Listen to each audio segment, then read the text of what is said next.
ఏ తండ్రి రాయించని గంధం, నీ దేవుడు నీ కొరకే దీనిని రాసెను.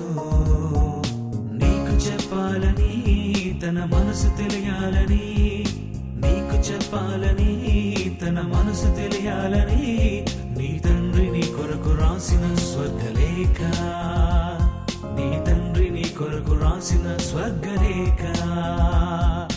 ఏ తండ్రి రాయించని గంధం, నీ దేవుడు నీ కొరకే దీనిని రాసెను. నీకు చెప్పాలని, తన మనసు తెలియాలని, నీకు చెప్పాలని, తన మనసు తెలియాలని, నీ తండ్రి నీ కొరకు రాసిన స్వర్గలేఖ, నీ తండ్రి నీ కొరకు రాసిన స్వర్గలేఖ. బైబిల్ అను పదానికి బిబ్లియా అను గ్రీకు పదం మూలం.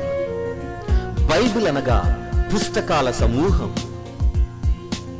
వేర్వేరు వృత్తులకు, కాలాలకు, ప్రాంతాలకు చెందిన సుమారు 42 మంది ప్రవక్తలచే పరిశుద్ధాత్మ ప్రేరణతో వ్రాయబడిన ఒకే ఒక గ్రంథం బైబిల్.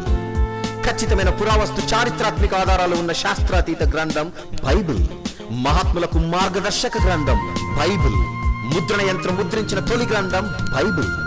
ప్రవక్తలను పంపి, అపోస్తులను పంపి, ప్రేరణతో పరిశుద్ధాత్మ వ్రాయించెను. ప్రవక్తలను పంపి, అపోస్తులను పంపి, ప్రేరణిచ్చి పరిశుద్ధాత్మ వ్రాయించెను. రాసిన వారెవరైనా చెప్పినదంతా ఒకరే, రాసిన వారెవరైనా చెప్పినదంతా ఒకరే. అబద్ధాన్ని చేసుకోకు, ఆ దేవుని అనుమానించకు, అబద్ధాన్ని చేసుకోకు, ఆ దేవుని అనుమానించకు. ఏ తండ్రి రాయించని ఈ గ్రంథం, నీ దేవుడు నీ కొరకే దీనిని రాసెను.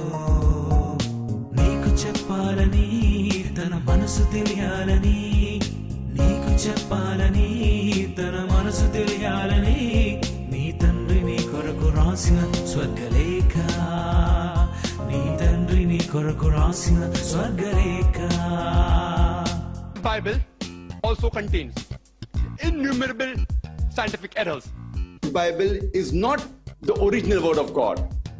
జకీర్ నాయక్ అయిన వాడు బైబిలులో నేను 1000 తప్పులు చూపిస్తాను అని ప్రతి చోట నోరు విప్పి మాట్లాడుతున్నాడు. బైబిల్ కోసం ఎవడు ఏ తప్పుడు కోత కూసినా వాడిని ప్రజల మధ్య నిలబెట్టి కడిగేయాలి. వాడిని ఎదుర్కోవడానికి చాలా మంది అంటున్నారు, పీడి సుందర్రావు గారిని పోటీ నిలబెట్టమని. ఆయన వరకు ఎందుకు? అహ్మద్ వాడు గురువునే మట్టి కనిపించిన వాడు. ఆయన వాడి శిష్యుడైన జకీర్ నాయక్ మేము చాలు, జైశాలి వరకు అవసరం లేదు. బైబిల్ గొప్పదని నిరూపిస్తాం. ఎక్కడైనా సరే భగవద్గీత జోలికి వెళ్ళం, రామాయణం జోలికి వెళ్ళం, ఖురాన్ జోలికి వెళ్ళం. బైబిల్ తప్పని ఎవడైనా నోరు పారేసుకుంటే విడిచిపెట్టాం. ప్రపంచానికి వినబడుతున్న పీడి సుందర్రావు సవాల్, బైబిల్ జోలికి రాకండి, వచ్చారు వణుకు పుట్టిస్తా వాళ్ళకి వణుకు. యేసును పంపించి తన ప్రేమను చూపి పరలోకం నీకివ్వాలని అర్పించెను. యేసును పంపించి తన ప్రేమను చూపి పరలోకం నీకివ్వాలని అర్పించెను. నువ్వు చేసిన పాపముకే ఆ యేసును అర్పించెను. నీ కోరిక తెలుసుకునే ఈ సృష్టిని కలిగించెను. ఇంత మంచి తండ్రి ఉంటే భూమి మీద నువ్వు చూపించు, ఇంత మంచి తండ్రి ఉంటే భూమి మీద నువ్వు చూపించు. ఏ తండ్రి రాయించని ఈ గ్రంథం, నీ దేవుడు నీ కొరకే దీనిని రాసెను.